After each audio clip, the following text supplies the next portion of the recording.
to his face? How was he resisting? By putting his hands up? We all give our children the talk, and he mastered the talk. So now the ball is in law enforcement's court. What more would you have someone do other than ask and exercise their constitutional rights? This is atrocious. We need justice and accountability. We need that officer held accountable, and I'm honored to stand shoulder to shoulder with William, Attorney Ben Crump, Attorney Harry Daniels, and all of the lawyers that are behind this. But now we need America to send a message. Y'all saw the video, 20 million views. It's time for 20 million people to contact the sheriff and say you need to do something.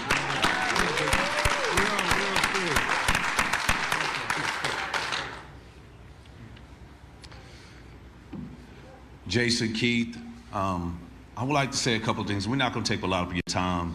First of all, I'm blessed and honored to be here to assist Mr. Daniels, Mr. Crump, Mr. Gregg, Mr. Covington. I'm out of Greensboro, North Carolina, Charlotte, North Carolina, and we flew in because this case is important. It represents everything we stand for. I've stood toe-to-toe with Mr. Daniels and Mr. Crump in these matters, and we just don't want them to be any more matters like this. We won't change. And I think that the most important part about this is at this stage, I think we've had a lot of conversations about Mr. McNeil and how he responded. But the question is now is how is Jacksonville, Florida going to respond? That's the question. I mean, as we look and we see our youth and we try to give an understanding of what to do with these encounters, what happens when we do all the right things and it still turns out wrong? What happens next? How do we turn the page? How do we make it to where you don't have to fly all these people in to fight for something that should have never happened in the first place? And so I would like to say a couple things. I would like to say, first, I'm honored to be here, and William, we are here to fight for you, and we're going to fight, and we're going to stay as long as it takes. We're flying every time we need to. I'll come back. We'll come back. And we want accountability, and we want it at all levels. And we don't want this to be a situation of swept underneath the rug, because if not, it's going to happen to somebody else. Thank you. Thank you very much, Attorney Keith and Attorney Griggs. It is not lost on us, as Attorney Daniels said, that William represented the best we had to offer. He had never been arrested, never been convicted of any crime. And you can see from everything that happened on the video, he was a very measured young man. And he was trained at a historically black college and university of Livingston College in North Carolina. And it exemplified the best that our children are. You know, when you think about this moment, this truly is what he exhibited was a 21st century Rosa Parks moment, where an African American had the audacity to say, I deserve equal justice under the law. I deserve to be treated like a human being with all the respect that a human being is entitled to. And we can only imagine, had he not been filming that video, what the narrative would have been. And I guess as Attorney Daniels told me, no, we know what the narrative would have been, because he said they didn't know he was filming, and so they wrote these reports that were completely contradicted by the video. And so, God knows you're gonna hear from his mother and father in a minute. I can't think of what black mothers must feel when they watch that video. It's hard, if you're not a black mother, to fathom how much you have to pray every time your child leaves the house that they don't become the next hashtag. Well, he's a hashtag, and thank God he's here, because he represents the best of us. Livingston College, HBCUs around America can be proud of William McNeil Jr. Yeah. And President Anthony Davis, the president of Livingston College, who, like Attorney Daniels and I, are a great Omega man. That's right. Tell the story. Did not think it robbery to come and stand with his student to let them know that all the HBCU family stands with them. So we're going to hear from this great leader, President Anthony Davis. The woods are lovely, dark and deep, but we have miles to go before we sleep, and miles to go before we sleep, and miles to go before we sleep. Meaning that guess what? We have a lot of work to do. My name is Dr. Anthony J. Davis. I am the 13th president of Livingstone College, an HBCU in Salisbury, North Carolina, where Will, that is my affectionate term for him, Will, attends. A biology major who volunteers to play in the marching band. A biology major, not a music major, a biology major that volunteers to play in the marching band. A volunteer in the marching band, an academic student in biology, but also spends time on the weekends being a servant. Like Dr. King said, all of us can be great because all of us can serve. This young man will volunteer on the weekends helping young men and women who don't have the funds to get their cars repaired. He'll find a little corner with a shade tree and he'll go ahead and he'll help students from that old hymn book, if I can help somebody. Amen. As I pass along, if I could cheer somebody with a word or a song, if I can show somebody that they're traveling wrong, then my living will not be in vain. But we see in that video that his rights were violated. Yes, they were. You know, but he showed us restraint. He showed us a little resolve, showed us resistance. Yes. But you know what is he showing us today by standing here tall and strong? That he's resilient, That part. which means he's going to bounce back. And so, my appeal, first of all, I want this family to know that the entire Blue Bear Nation stands with Will. Mm-hmm. We stand with you. Mm-hmm. And we believe in what Dr. King said, an injustice anywhere is a threat to justice everywhere. Yes, sir. Just know this. There are consequences, and repercussions for your actions. Mm-hmm. On my campus, I haven't had a fight since I've been president in 3 years. You know why? My students know that any act of violence, there are consequences and repercussions. They know that they go home. At minimum, the sheriff who assaulted Will needs to go home.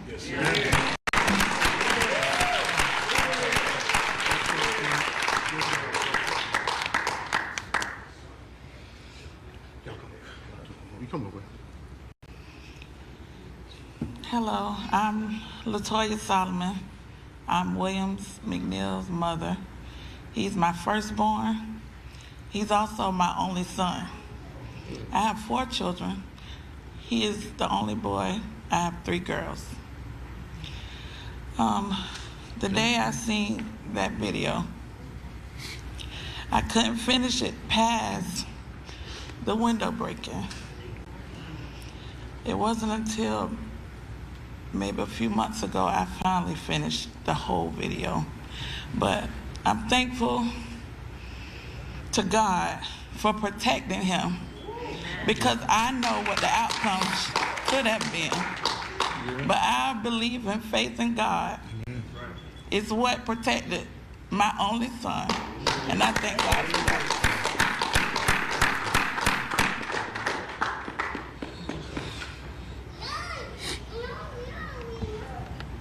Morning. Good morning. I'm Alton Solomon, the father, stepfather, but I can't call him my stepson because this is my son. Yes, sir. I've been through what he's been through. To see that video made me go back to the moment when I was 22. It hurted. It made me upset. But I seen what my son did that I had to do. and he sat right, and he did right.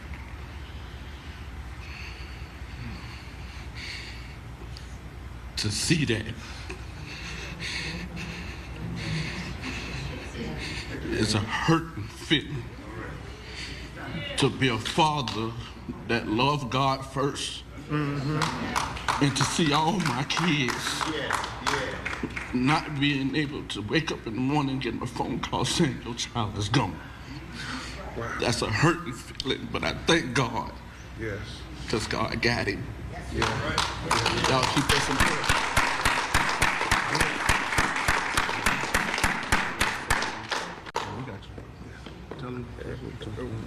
William just gonna make a few remarks before we go to Q&A, and keep this family in prayer, because as his mother and father both said, they knew he could have been the next hashtag. It could have been a different result had he not kept his demeanor. First of all, I want to thank God for bringing everybody here together, and thank y'all for supporting me. That day, I just really wanted to know, why I was getting pulled over and why I needed to step out the car when I knew I didn't do nothing wrong.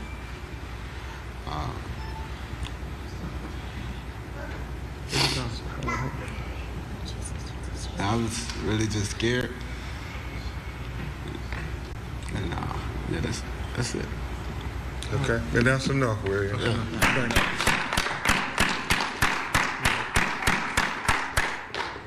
Justice for William McNeil. Justice for William McNeil. Justice for William McNeil. Justice for William McNeil. Justice for William McNeil. Justice for William McNeil.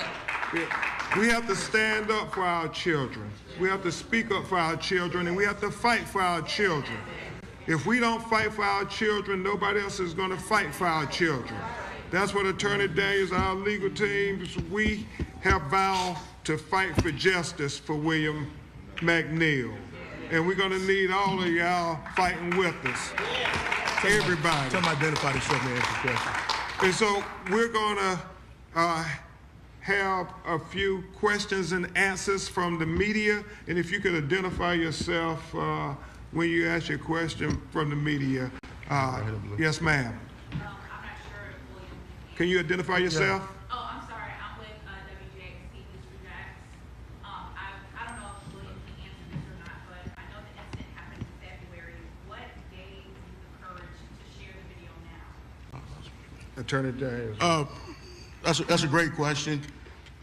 William was very afraid, even after the arrest and going in for the first appearance and making a decision to take a plea that he should not have taken a plea to. He was suffering from a concussion. That should have been identified by the courts. But to answer your question, he experienced a traumatic incident where a sworn officer who taken an oath to uphold the law broke the law and beat him. So he's very afraid. He didn't know what could be the consequences or repercussions of presenting. But he, with his faith in his family and speaking with his legal team, he decided to move forward in this matter, particularly that it's not just about William McNeil. It can be somebody else tomorrow, and that's what drove him to come forward. I would simply say this. Thank God he recorded that video. Thank God he recorded that video. Yeah, I mean, when you think about all the young people should be recording these interactions with law enforcement, because what it tells us, just like with George Floyd, if we don't record the video, we can see what they put in the police report with George Floyd before they realized the video existed. Right. And now we see what they put in the police report before they realized William McNeil video existed. So everybody, make sure you keep recording all of these interactions with law enforcement. Right here. I wonder, it was said earlier, quote, we all give our children talk, and he mastered the talk. William, are you able to share what you were taught growing up about police encounters, and how did that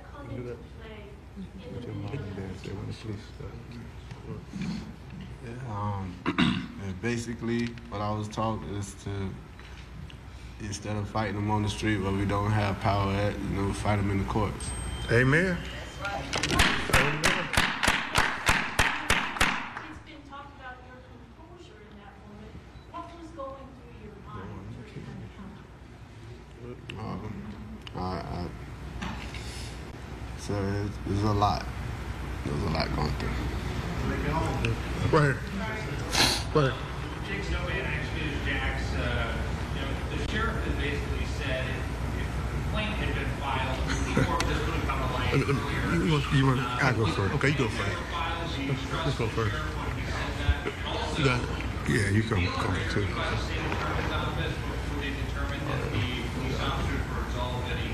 You've been got interviewed by the state attorney. No. He was never interviewed by State Attorney Melissa Nelson's office. Never once did they talk to this young man. And I would assume they saw the body cam video from the police department and they said, well, no problem. They saw everything that America is seeing and they said, no problem. And that is the problem. That is the problem. That's a great question. So in the report, it talks about force was used. The sheriff said if the force is used, that his people will review it, the body camera footage, and as such. As Attorney Crump said, that the state's attorney's office, how can you make a conclusion that there's no criminality in the face of, if a picture's worth 1,000, a video worth 10,000? A million. But more importantly, as an ambassador of justice, that's the job of a prosecutor, to seek the truth. Did not even come and speak to the victim in the case. I know one from in Georgia, Gerald, the prosecutor usually talk to the victim because they have victim rights. How can you make a determination of no criminality before you even get a chance to talk to Ms. McNeil? What I believe it was a, and I'm gonna say it, a whitewashing. Whitewashing. Yeah. But for that video, we would not be here. And we thank God that Ms. McNeil had the courage to record. And let me address the first part of your question about why he didn't make an internal complaint. You watched that video. What is alarming to me is that there are several officers on the scene. And they seem like it was business as usual. It is. Jacksonville. And so, how can you trust a system like that to say, oh, who are you going to report the police to? The police?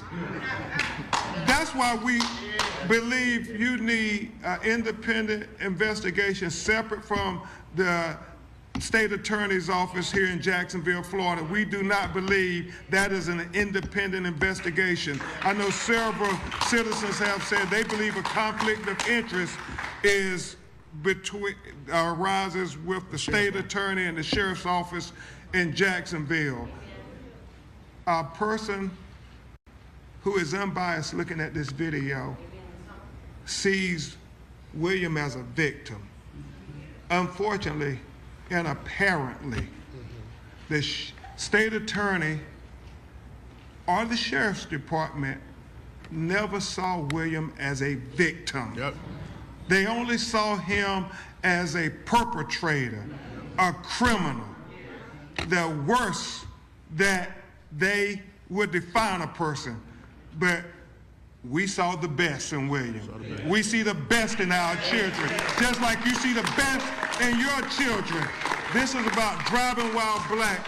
We don't believe they ever would have done that had this been a young white citizen. Go ahead. I have a couple questions. Who are you? My name is Will Brown. I work for Jacksonville Today. Okay. First, as someone who's named William, do you prefer Will or William? Yeah. Will? Okay. Secondly, Mr. McNeil, when you immediately requested a supervisor, what was it that had you feel uncomfortable to the point of immediately saying, I would like a supervisor? Was there something about the officer's conduct or the way that the stop happened that immediately led you to say, I would like a supervisor? So one thing that the sheriff released some videos, and according to William, there's another video, another officer's there. They didn't release this video. Officer had him at gunpoint. So now you're at gunpoint, and they telling you for not having headlights on, you better answer for a supervisor. So the request, the gunpoint, you were at gunpoint? Not initially, okay. But he was continuing to request for us. It was off the camera. You couldn't see it. According to William, he was being held at gunpoint by one of these officers. So the fact remains that this video shows what happened from the initial assault, and the body camera showed the initial interaction.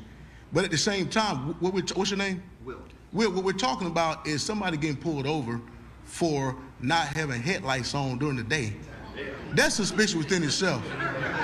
You know, I've been black my whole 44 years.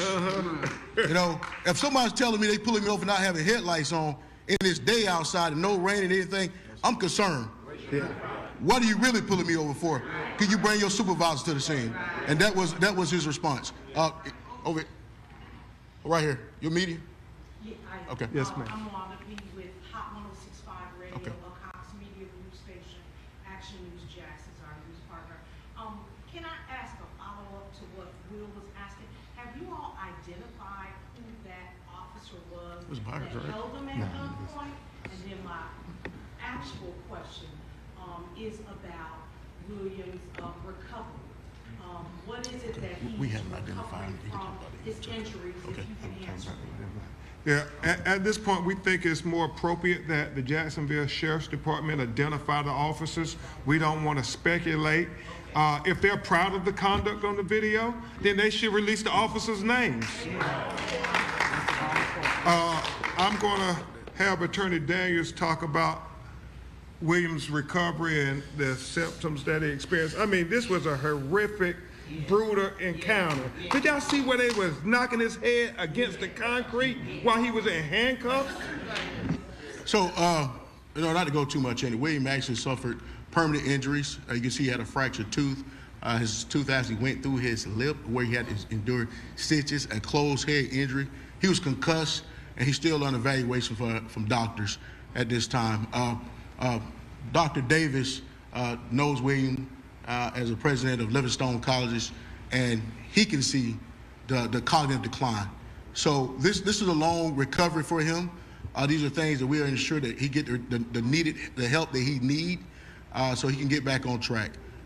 All right. Yeah. Let me say this on that there, if you could, and I don't want you to say anything here. Let William just stand, because I noticed this morning. His teeth was actually broke. When you still see it there, could you just use? I mean, this was a violent encounter. His tooth went into his lip, and he has stitches all on his lips. I mean, this is not good policing. Nobody can say this is good policing. And it wasn't just one officer. When William was on the ground, it was multiple officers hitting him, put his head into the concrete. So one officer may have been suspended or take police powers away from him, but there's more to come. Right here, it's somebody in the back over here. Right here, I got you. Hi, Riley Phillips with First Coast News. Were you hit in the face outside of the car at all? Yes. I mean, the video is clear. He was punched in the face. I mean, outside the car. It's clear that he's punched in the face outside the car. Yeah. And that's good. We invite the media, just like they did with George Floyd. It is good to slow down the video and go frame by frame and count the excessive use of force incidents on this young man, who only crime allegedly was he didn't have his headlights on and he didn't have his seatbelt on. Things that most people would get a notice to appear. He got punches in his face, head beat against the concrete, and a gun drawn on him. Right. That is excessive. in the most kind way of expressing it. That is excessive force 101. Yeah, to answer your question, absolutely, he was hit outside the car. Go ahead. Yes, sir. I work for the Florida Times Union. So, as far as I know, there's not a legal action pending on this. No new charges against William. No lawsuit filed. You guys are attorneys. Attorneys practice through the courts. What do you have coming? We're civil rights attorneys, and we plan to explore every possible legal remedy to get some measure of justice for William McNeil Jr. Every possible legal remedy. If this was your child, we're going to do everything that you would want done if this was your child.